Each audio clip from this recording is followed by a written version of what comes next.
je vais revenir sur la vaccination, encore une fois, Arnaud Fontanet, mais je regarde le calendrier. L'été sera tranquille. À l'automne, donc septembre, octobre, une nouvelle vague. Alors, si nous sommes bien vaccinés, cette nouvelle vague, eh bien, nous allons l'amortir en quelque sorte, hein, si j'ai bien compris, résumé. Parce que quand même, ce variant Delta, il est 60 fois plus contagieux que le variant anglais. Pourquoi d'ailleurs ? 60% plus contagieux. 60, oui, pardon, 60. On s'était compris. Oui, 60%, mais pourquoi d'ailleurs ? On n'est pas très clair là-dessus. Hein. C'est probablement au niveau de la capacité du virus à infecter les cellules qu'il est plus performant. Hein. Et c'est ainsi qu'il est plus contagieux. On trouve chez les personnes qui sont infectées par ces variants anglais ou le variant Delta par rapport au virus de 2020, des charges virales qui sont légèrement plus élevées.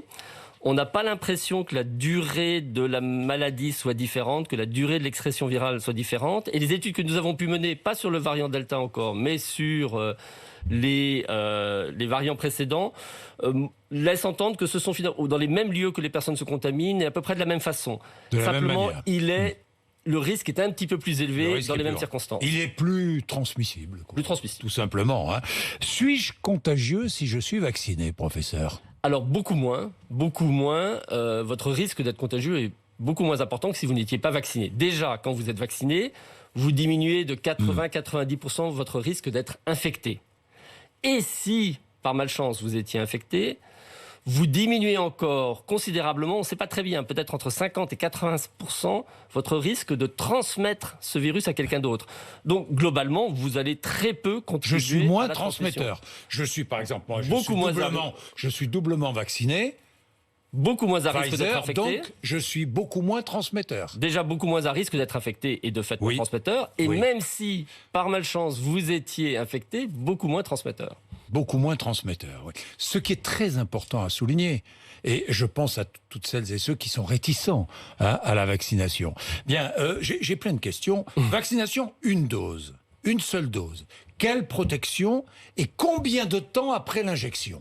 Alors, il faut savoir d'abord qu'il y a deux situations. Si vous avez déjà été infecté par le coronavirus, on ne recommande qu'une seule dose parce que cette dose suffit à réactiver finalement les cellules que vous aviez en mémoire qui étaient capables de produire des anticorps.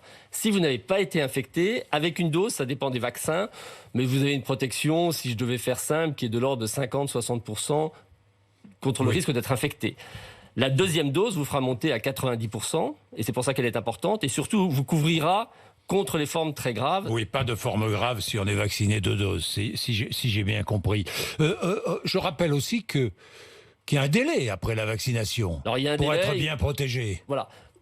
Je ne m'attarderai pas trop sur la vaccination une dose, parce que vraiment, il faut aller à 2 doses. Alors, oui, 2 doses. Je pense que de ce côté-là, il ne faut pas que les gens aient l'idée qu'une dose suffirait. Combien de temps après les 2 doses on est protégé ? On considère une semaine. Une semaine après la deuxième dose, on est protégé.